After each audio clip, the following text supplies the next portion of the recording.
Hey, what's up, fam? Thank you guys for tuning in. Don't forget to like, comment, and subscribe.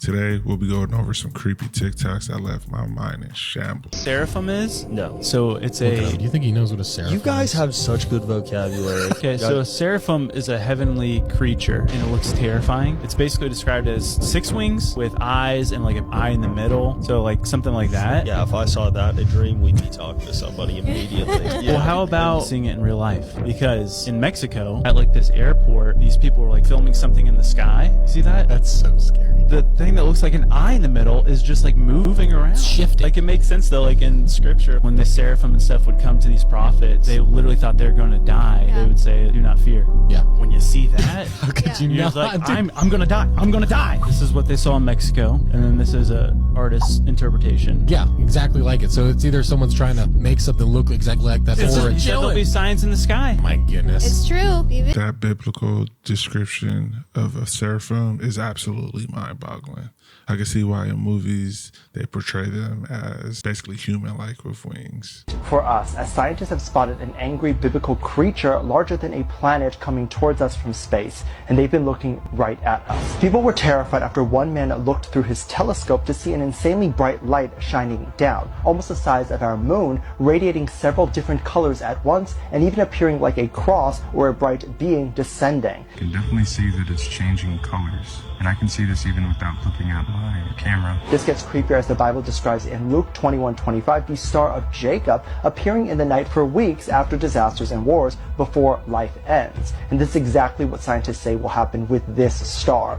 And our time on Earth is ticking, with many people saying the end will come much sooner, as this comes right after scientists recorded haunting clips of the sky screaming and singing, and scientists cannot find a source for where this is coming from. Other realistic theories suggest there is definitely a reason, and the Star of Jacob in the Bible was never supposed to be taken literally. You know it's starting to get real when they have USA News broadcasting this on live TV.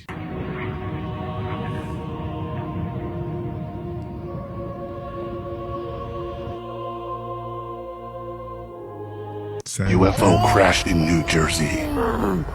No way! Yo! No way. You got good footage? Good footage? Oh, they bugging! The shit fucking crashed! Yo!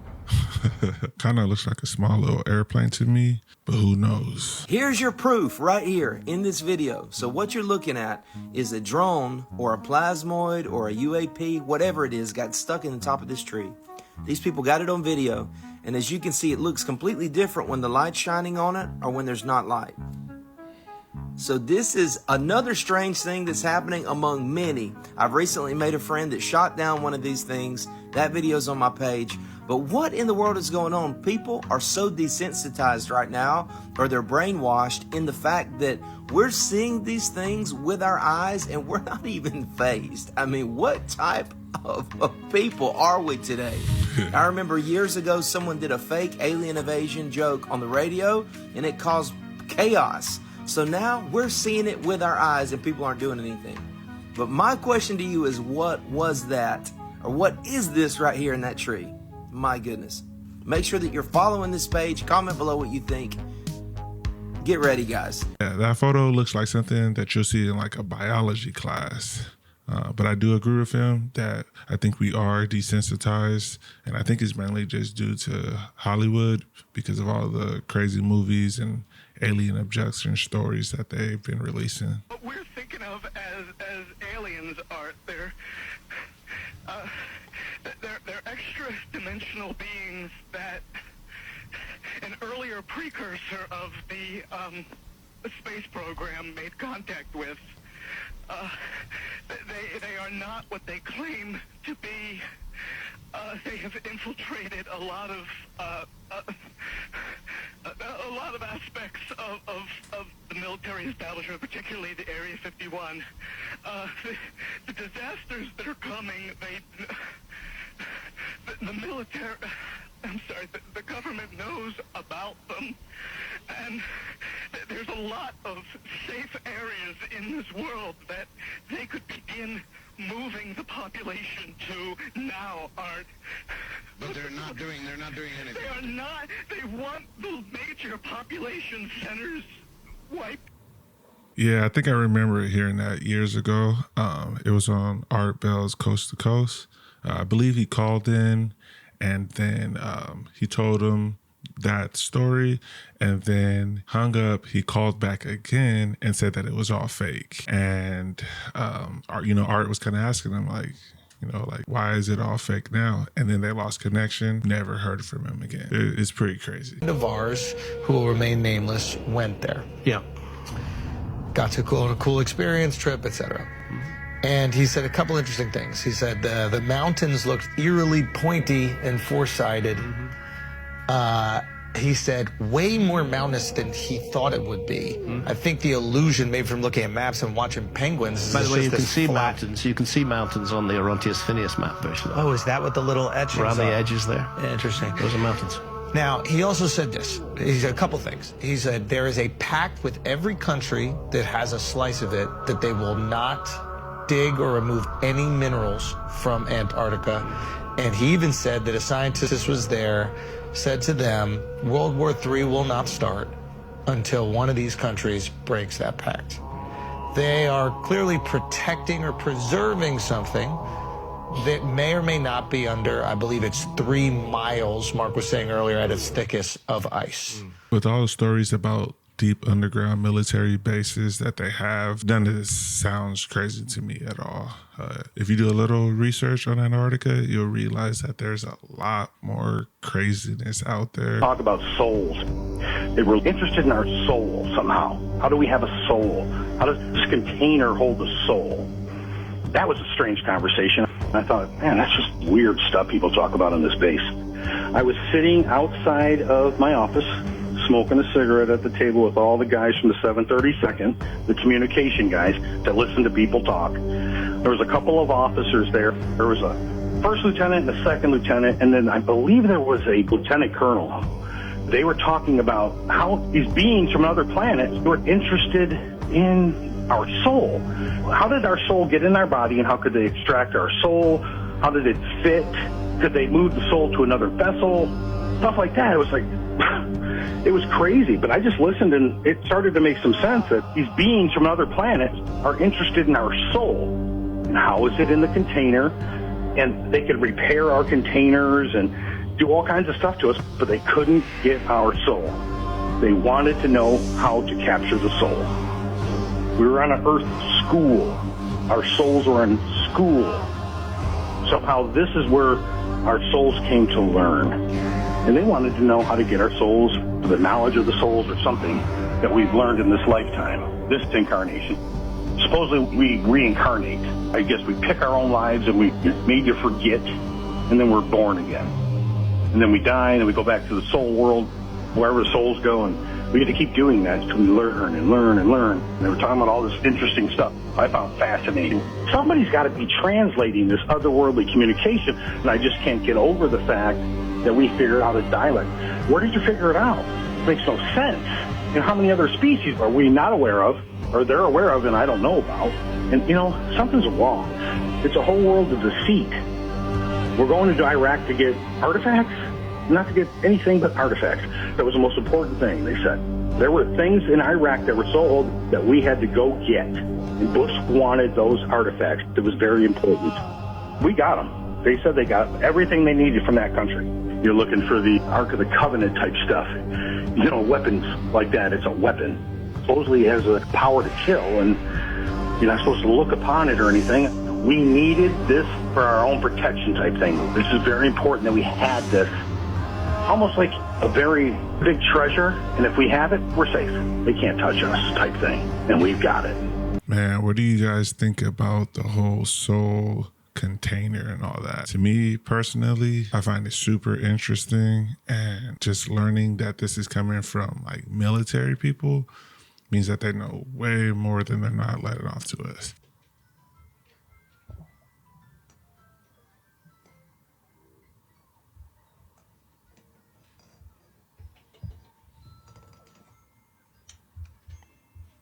Where did the ball go?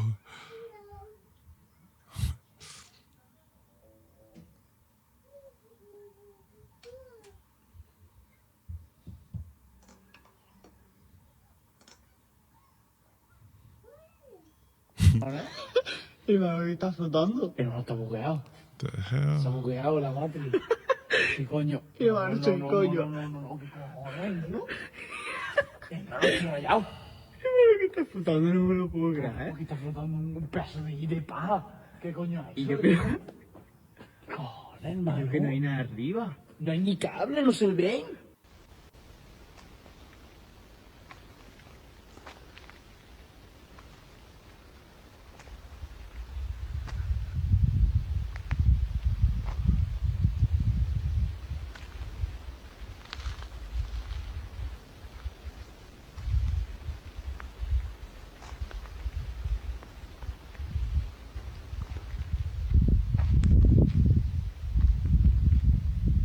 I'm not gonna lie, if I saw something like that, I'll probably want to get out of my car and go try to touch it or take photos or video as well.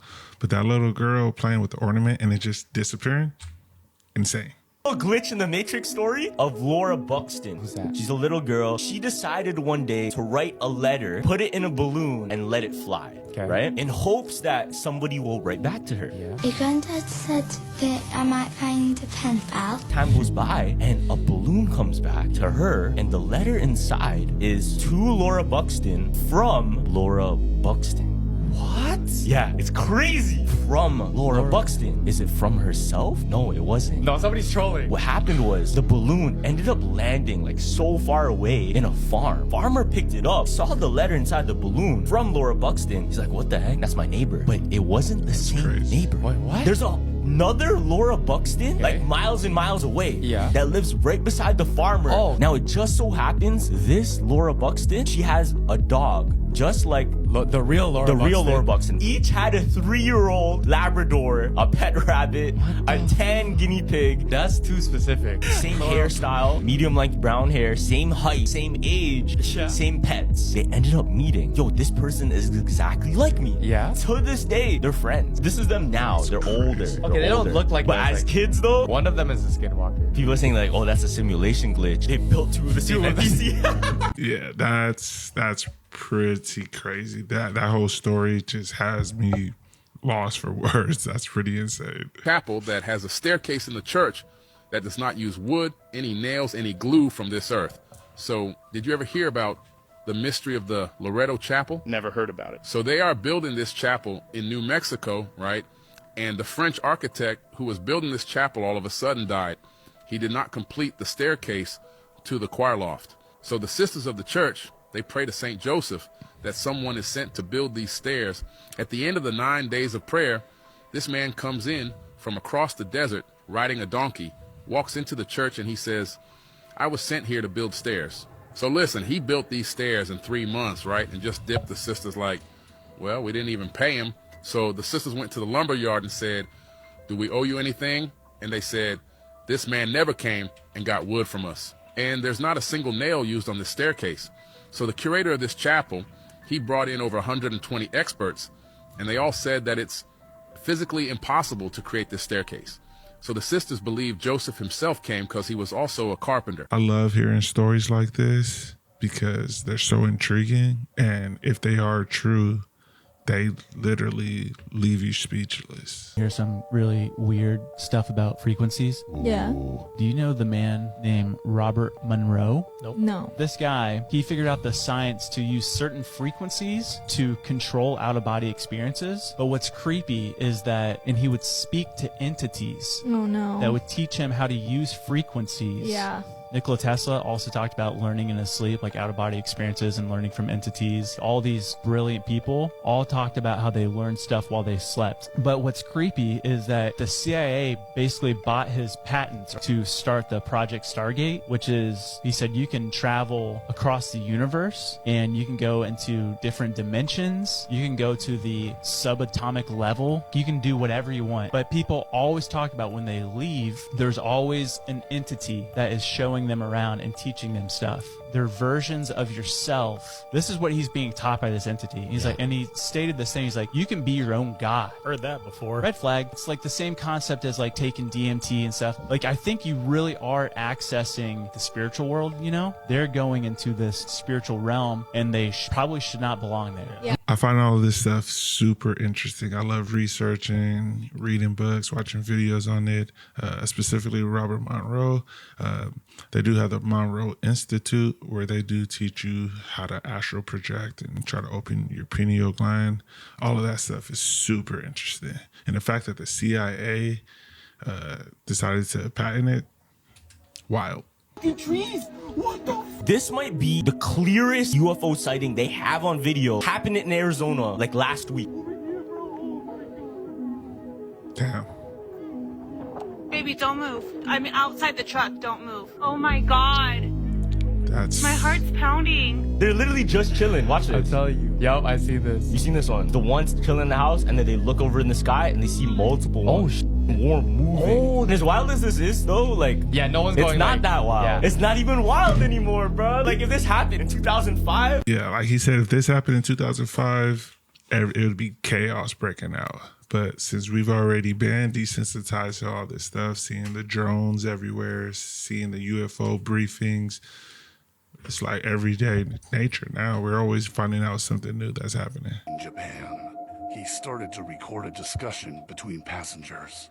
He later that day reviewed the footage and noticed something strange in the background. He also realized what he saw was next to his backpack.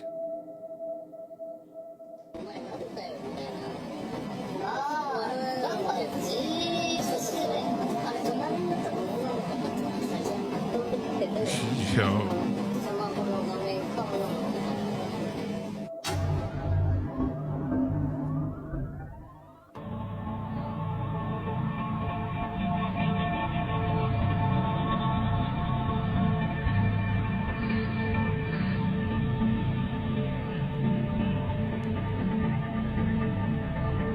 That's blinking.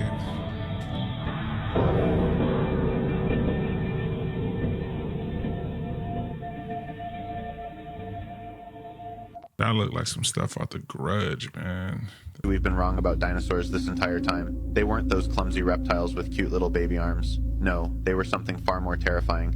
They were dragons. And trust me, the evidence is way too crazy to ignore. The Chinese zodiac, right? It's made up of real animals. A pig, a dog, the tiger, the goat. They even got a rat in there. 11 real creatures. And then there's the dragon. Why would they throw in one mythical animal with 11 real ones?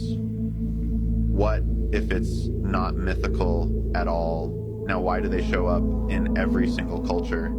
From Europe to Asia, Africa to the Americas. Every ancient civilization has stories of these fire-breathing beasts. Why would these cultures, separated by vast oceans, all end up with the same creatures in their myths? That would be very strange if they all came up with the same thing. It's because they weren't myths. They were real. Now here's where it starts to get wicked. Think about the T-Rex for a second. You know how it's always drawn with those teeny adorable meme arms? Yeah, we all had a good laugh. But what if we've been totally wrong? What if those arms were never arms at all? Picture an ostrich skeleton, small arms, but with wings. The T-Rex. Those arms were wings, man. Massive, terrifying wings it once had in its glory. Don't believe me yet. Here's something wild. In a 1946 dictionary, you can actually find listed under the entry dragon, now rare. That's right, rare, not extinct. The term dinosaur, that wasn't even a thing until 1841. Before that, for most of human history, we called them what they really were. Dragons, the legends, the stories. Our ancestors weren't making things up. They were documenting history. And here's something else to chew on. Ancient recipes, dating back centuries, call for dragon blood, dragon bones, even dragon saliva. Not just a one-off mention, but many of them. Why would they list ingredients for a creature that never existed? How would you feel if you were baking a cake and then the recipe called for leprechaun hairs? So next time you see a T-Rex skeleton at a museum, don't think of it as just a dinosaur. Think about the wings it once had that tore through the skies. I'm gonna go ahead and say this is just a joke for entertainment purposes.